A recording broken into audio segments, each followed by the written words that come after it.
And now, the KHMB Feature Story of the Week. A look at people and events making a difference on the coastside. His name is John Viernes, but he goes by JP. He's a young coastsider who has the honor of being a finalist in the Steve Silver Foundation and Beach Blanket Babylon Scholarship of the Arts Contest. One winner in each of 3 categories will be presented with a check for $10,000 toward their college education. We wanted to learn more about this young man and invited him in for an interview. First of all, we're going to talk about how you got to where you are now. And I know that the scholarships are done every year. What are the criteria for the contestants that get the honor of being in the contest? For the Beach Blanket Babylon Scholarship, you have to be a senior in the Bay Area who dances, sings, or acts. And basically you send in a video of yourself doing your art, and they screen all of the entries that come in, and then they pick 3 finalists in each category to perform for the main scholarship on the night of June 2nd. And they'll have a panel of judges there to determine who gets it from each category. Any idea how many people will actually try out for this?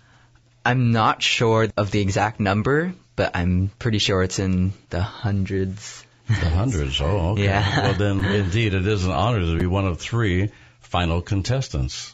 And the winner will be announced that evening after the performances on June 2nd in San Francisco. Mm-hmm. How long have you been performing? How long have you been dancing? Well, I've been dancing since I was 7 years old, which makes that about 10 years now.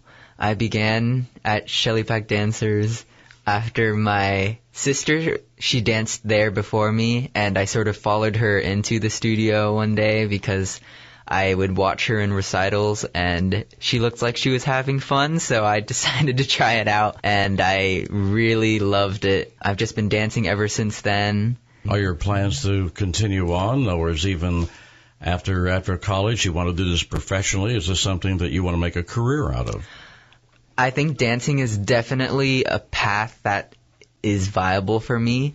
In college, I will be double majoring in dance and physics, and I have interest in both, so I'm just going to see where life takes me. But I don't think I can ever stop dancing in my life, and it will always be there for me, and I will always try and dance. Now, we also have in the studio with us for this interview Shelley Pack, mentor, your instructor, the one that helped you to come this far in your career. And Shelley, do you remember the first time that you ever saw JP?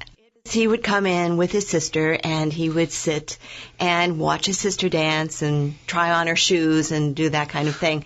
But I remember one of his first little duets. He danced the part of Elvis. And I was just watching it a few days ago, and he was so into the part. But, you know, Jay's come a long way. He's already had quite a professional career. He spent 2.5 years, 2.5 years as Billy Elliot. So, traveling all over the United States. So, dance is something that is really part of it. It's part of his fabric. It's part of who he is.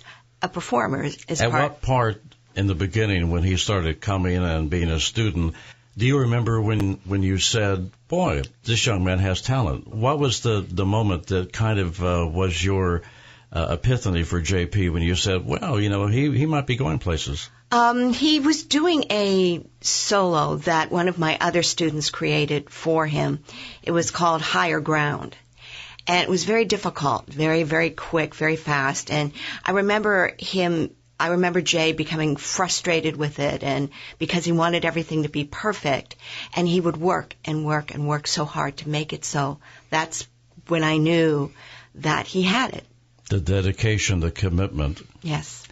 Now, this is not the first time that you've sent somebody to the finals in San Francisco at the scholarship contest. He's actually your number... He's my 3rd finalist. And what was the outcome for the first 2 that went up? They won the $10,000 scholarship. Wow. Yeah. And one was Jay's sister, Lexi Viernes. She was one of the winners. It's very exciting. It's highly competitive, and as Jay said, they're one of hundreds that have competed for this.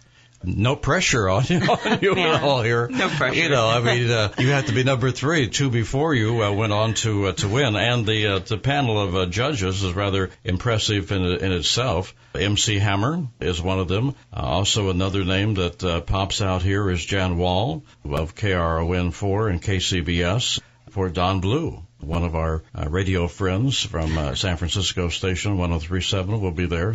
Now, I wonder how that works. Shelley, maybe you can give us a little background on this. In other words, you have this panel of judges. Is it kind of like the Olympics in which they all kind of put down numbers and things and he's a 8.592. How does that work? It's a little bit different from other competitions where we do work with scoring patterns. These judges actually confer because they're coming from different types of artistry. And Rita Moreno is another one of the judges that is there. Also, there is a modern dance judge on the panel. So dance is represented in 3 areas: MC Hammer, Rita Moreno, and I think it's Campanoli is the other judge. And then the voice judges have their say in the acting judges because they all have to make a decision. So it's a matter of them conferring with each other and deciding. They make little notes on what they like. So then is it a consensus or the highest number that agree on a contestant? I would say it's a consensus. Back to you, JP. Can you tell us a little bit about the performance you're going to do? I'll be dancing to the song Nature Boy by Nat King Cole, and it's a lyrical piece to that song, and it just ties in with the song's theme of giving love and receiving love in return. And when I perform that piece, I just really love to give my love of dancing to the audience, and I think that's what I try to convey with my dancing. And I think it's a really just lovely piece to perform, and I hope to watch as well, but I think what it holds in my heart for me is really special. Now, of all of the performances that you've done in your life to date, which was the most challenging looking back? That's a good question because a lot of difficult performances pop up for me. One that I do remember is the one Shelley mentioned, Higher Ground, which was sort of my first big, technically difficult solo, and I think that was a great milestone for me, and I just learned how to push myself and keep pushing. And another big breakthrough for me was when I was dancing in Billy Elliot, and there's this big solo at the end of the 2-hour show, and it's this dance number called Electricity, and the character I was playing, Billy, he has to sing a song, and then he breaks into a dance afterwards, and it ends with this huge chain of turns, and I just remember I would have to push myself each night to always stay on my center and just like keep pushing myself and like, okay, JP, you can do this. And then each night I would do well enough to do that. So that was a big breakthrough for me. Well, listen, thank you so much for coming in, and we wish you the best, and we'll be looking forward to hearing the results, which we will share with our listeners when the time comes. Thank you. Thank you for having me. Did you catch the fact that JP will have a double major in college, dancing and physics? Well, he's got his work cut out for him. We wish JP the best and look forward to hearing the outcome of his Monday, June 2nd performance at Club Fugazi in San Francisco. For the AM 1710 Radio Magazine, this is Jim Henderson. Thanks for listening.